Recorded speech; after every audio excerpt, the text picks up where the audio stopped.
Okay, so second vlog on the Yamaha MT-10, and everything's going pretty well so far. Couple of things that have been bothering me. First of all is these little things here. As you can see, I am now missing one, and that's because I kept catching it with my bag, and I did keep popping it back on, but sadly I've obviously popped it off somewhere and I can't find it anymore, so that's a bit of a bugger. Any other irritations? Well, the seat here can be a bit of a royal pain to take on and off, believe it or not. I mean, actually taking it off's fine, but getting it on sometimes just takes a few clicks, and that's such a pathetically minor whinge to have. But if you are taking the seat on and off a lot and you can't get the click of it because I'm an idiot, then it becomes really quite annoying. The only other thing that's really bugging me, actually two more things that are bugging me at the moment. One's the, as I said, is the brakes, which we can see down here. Sorry, bike's a bit dirty at the moment. Now, they're just not quite strong enough. Sometimes the initial bite isn't enough. They're progressive, they're wonderfully progressive, but sometimes it just doesn't seem to work as you'd like, and then when you really pull the lever hard, occasionally the ABS can kick in when you need it in a bit of a hurry. So I think I've managed to sort out some Brembo road and track pads, which are the absolute dog's nuts from HPS, and hopefully they'll come soon and that will combat my woes. Last issue before we get to the fun stuff is the fuel economy. Now, it ain't great, to be fair. I'm putting a lot of fuel in this thing. The best I've got is, it's on the dash, says 35 miles per gallon, which isn't great, but it's quite often less than that, to be honest with you. I did 15 miles on the fuel light yesterday and put 16.3 litres in at the fuel station, so I had 0.7 of a litre left. So I had a few miles left, but that's still running it quite close to the bone. And I don't know if anyone else out there had any issues with the first generation R1 cross-plane easy for me to say, cross-plane crank R1, but we had those run out on the fuel light anywhere between 3 miles and 10 miles sometimes. Most I got I think was 13 or 14 miles, and it's now done 16, 17 miles on the fuel light 2 or 3 times, so that's not too bad. But I mean, overall if you think about it, it is such a fun bike and it's just hilarious, so I can kind of take the hit on the fuel just for the hilarity that it gives in return. But anyway, today we've come to JHS Racing here, and some of you will remember that we did the initial dyno run here and it made 139.1 and about 96 Newton meters of torque.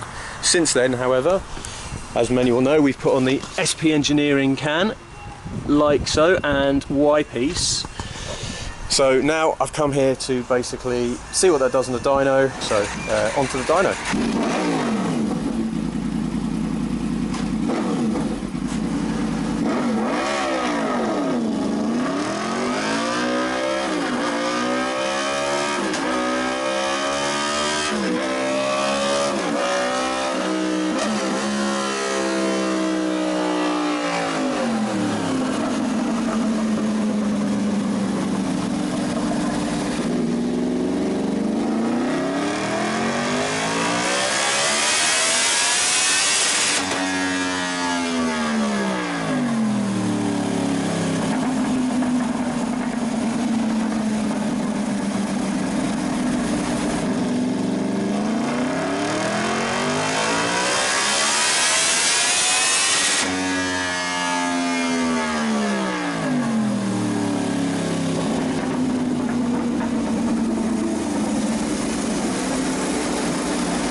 Wow. Okay, so it's made a little bit of horsepower over the standard can.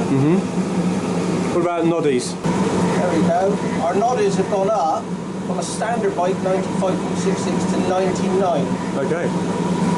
All in all, Yeah. No, I mean the gains are across the range. the gains are across the range, aren't they? They're Which is what you want to see. It's Yeah. not quite as on the like the R1 for example. A wide piece will give you about 12 horsepower, but it's not quite the same on this bike, is it?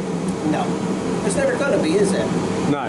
So if you take Farmington, let's flick this back. That's the power before and after. That's the torque before and after. Let's go back to a single one. If we take our cursor now and we flick across at 8,000 RPM, we've got 5 horsepower gain. Okay. At 8,000 RPM. Yeah.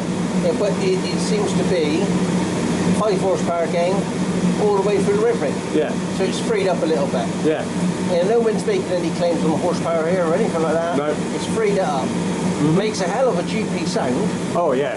It's awesome, isn't it? Sound is The sound amazing. of it is very nice.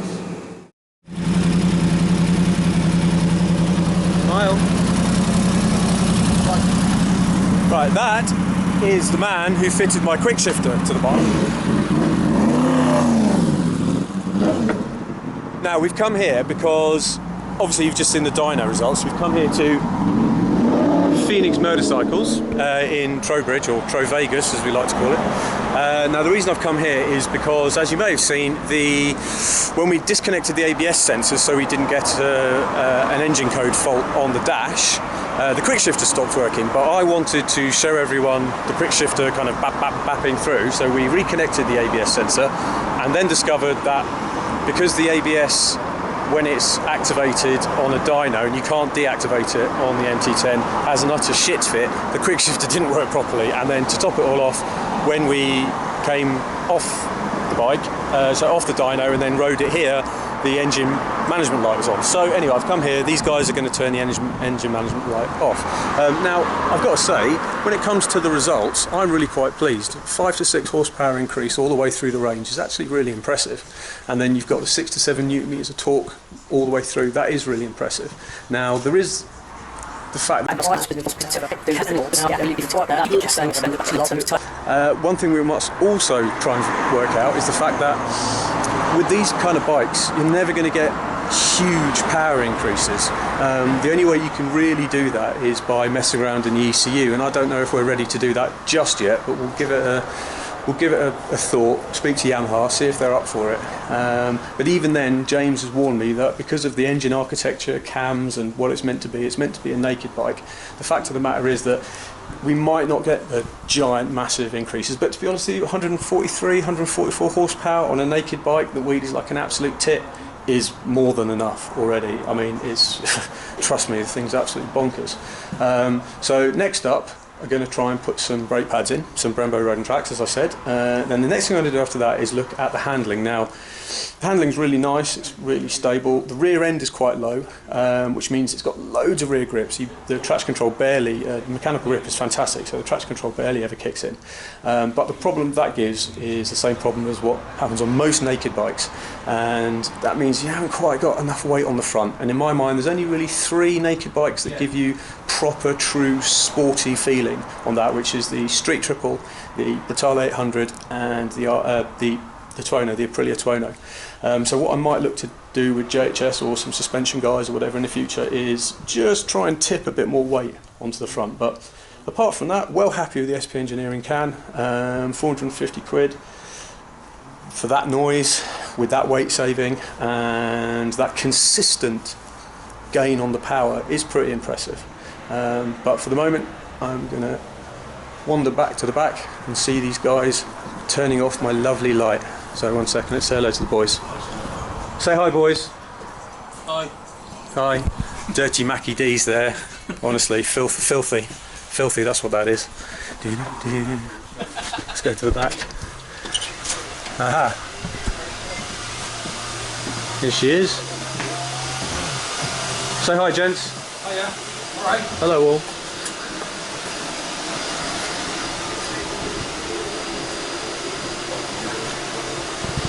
just making sure the nasty light goes away so it doesn't annoy me anymore. And while I've got you here, let's talk quickly about the quick shifter, you guys. Look, see, more dirty Maccas.